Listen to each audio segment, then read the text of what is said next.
कह रहे हो अपने कुछ भी कह लो, हम तो ताहर लिए हाजिर है इस बात को सर। अस्सलाम वालेकुम रहमतुल्लाहि बरकातु। सलाम नमस्कार। आज हरियाणा राजस्थान मेवाती किसान मोर्चा के इस मंच पे सबसे पहले मैं मौलाना अरशद साहब को अपनी तरफ से, अपने इलाके की तरफ से, अपने लोगों की तरफ से उन्हें मुबारकबाद देता हूं, उनको साथियों को मुबारकबाद देता हूं कि जो भाई सद्दीक ने बताया इतिहास और जिस तरीके से मेवात का लोगों का जज्बा है देशभक्ति के लिए, अपनी बात को मनवाने के लिए और अपनी जो नाजायज या जो इंसाफ की लड़ाई लड़ने के लिए जज्बा है उसके लिए हमेशा आगे खड़ी रही है। और यही चाहे वो बलबन हो, चाहे मुगल हो, चाहे अंग्रेज हो, हमने हमारे पूर्वजों ने अपनी जान की बाजी लगा के इस देश की अस्मिता को, इस देश की अखंडता को और देश की एकता को हमेशा बरकरार रखने का काम किया है। और हमें इसके लिए कोई किसी की सर्टिफिकेशन की जरूरत नहीं, किसी की सनद की जरूरत नहीं है। आज हम आपके बीच में आए हैं साथियों, हमारे साथी राजस्थान से, उन्होंने भी आपके इस आंदोलन की रूपरेखा और इस आंदोलन को क्यों किया जा रहा है उसके बारे में आपको विस्तृत तौर पे बताया।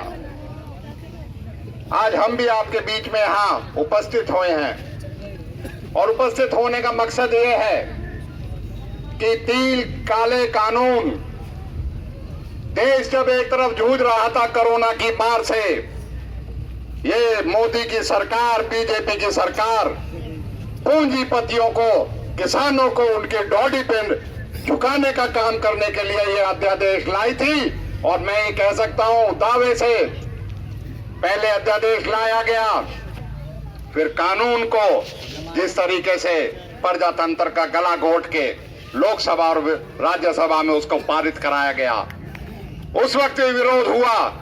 लेकिन जब इंतहा हुई, किसान उठा, और मैं इस बात के लिए मुबारकबाद देता हूं कि किसान वो ताकत है जो देश का नहीं दुनिया का पेट भरने का काम करता है। और जहां तक दुख तकलीफ की बात है, ये तो इसके चोली दामन का साथ है, इसे कभी दुख तकलीफ का एहसास नहीं होता।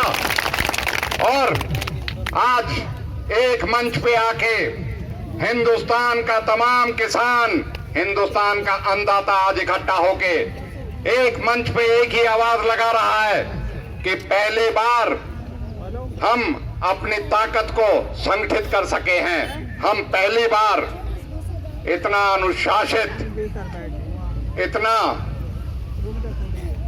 लंबा आंदोलन बिना किसी अहिंसा के चलना, वो हमारे दुख दर्द को बयान करता है, हमारे दर्द को झलकाता है कि हम अपना हक मांग रहे हैं। हम किसी ने लड़ाई नहीं लड़ रहे, लेकिन हम ताकत रखते हैं, हम क्षमता रखते हैं इस बात की, अगर नौबत आएगी तो हम उसके लिए भी तैयार हैं। और हम आज आपके बीच में जब आए हैं, एक बात को कहने के लिए आए हैं साथियों। जब यह आंदोलन चल रहा था, चाहे विधानसभा की बात हो, चाहे सड़कों की बात हो, हमने अपने तरीके से उसमें जो हमारी जिम्मेवारी आप लोगों ने, आपकी नुमाइंदगी के तौर पे हमें थी, हमने उसके लिए बखूबी निभाने का काम किया। चाहे चंडीगढ़ की बात थी, चाहे अन्य किसी जिले।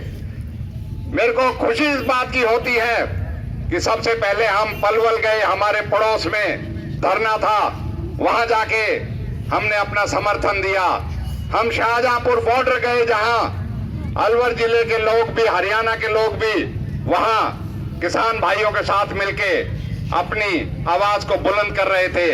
हम गुड़गांव भी गए, जहां हमारे कुछ साथी जो है वहां किसानों के हक में अपना कर रहे थे। सबसे ज्यादा बड़ी आज खुशी मेरे को इस बात की हो रही है कि मौलाना साहब ने, रशीद साहब ने, उनके सभी साथियों ने मेवात का नाम भी उन सुनहरे अक्षरों में लिखा है कि यहां से भी आंदोलन की लड़ाई जो है वो चल रही है। हमारे साथी भाई शेर मोहम्मद एक दिन अपने साथियों के साथ अलवर आए थे। हमें याद है उस दिन भाई रमजान ने हमें फोन करके कहा था हम तीनों विधायकों ने उसी दिन फिरोजपुर झिरका में जाके और पुलिस से कह दिया था अपने होश में रहो, हम किसानों के साथ हैं। अगर इनके साथ कुछ बात, इनके साथ नाइंसाफी होगी तो हम इस चीज को बर्दाश्त नहीं करेंगे।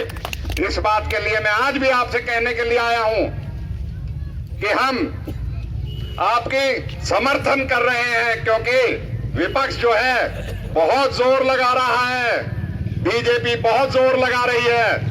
कभी तो किसानों की ताकत को, किसानों के अनुशासन को, किसानों की एकता को ये कहती है ये किसी के उकसाए हुए हैं, कभी हमारी पार्टी के ऊपर इल्जाम लगाते हैं कि ये उकसाए हुए हैं। अरे मोदी जी, हम किसी के उकसाए हुए किसान नहीं हैं, हम आपके सताए हुए कानून के खिलाफ हम आए हैं, हम किसी के बहकावे में नहीं आने वाले।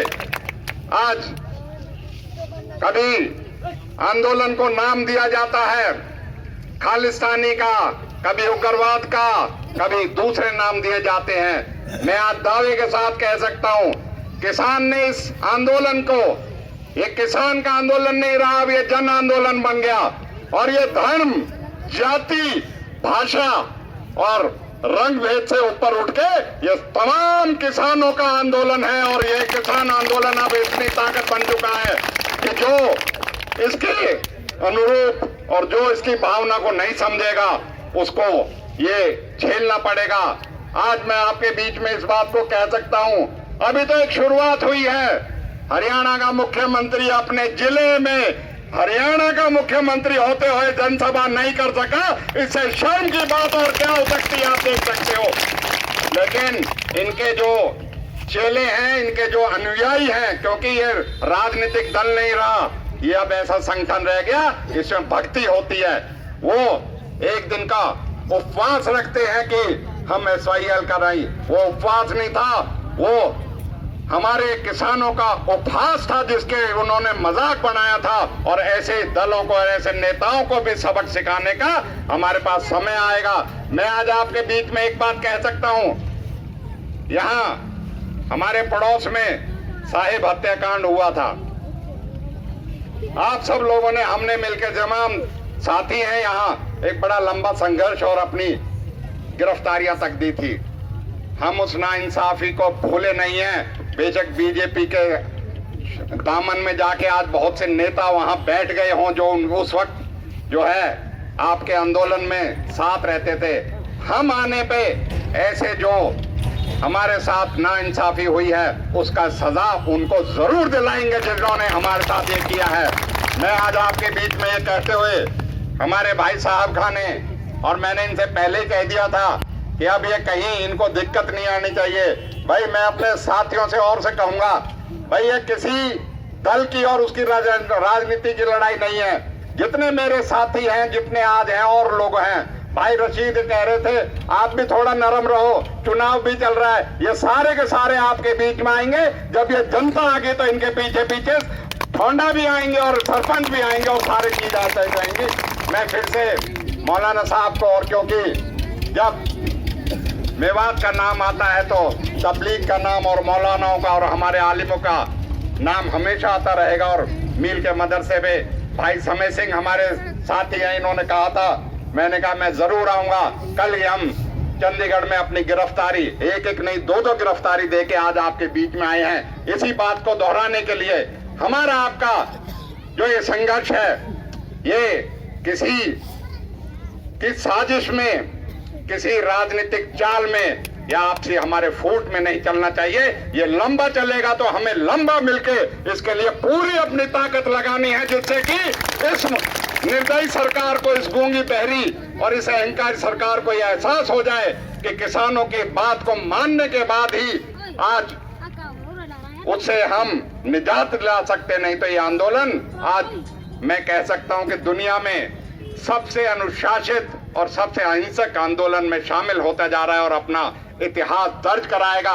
ये सरकारें तो क्या चीज हैं, हमारे इलाके ने तो पूरे साम्राज्य बदल दिए हैं। इसलिए मैं इस बात को कहते हुए कि आप लोगों को अपना इतिहास को याद रखते हुए और नौजवानों से कहूंगा, आप अपने होश को, आप अपने जोश को काबू में रख के हमारे जो ये संचालन कर रहे हैं, हमारे जो ये नेतृत्व कर रहे हैं संघ इस धरना का, इसके अनुरूप ही चल के इसको आगे तक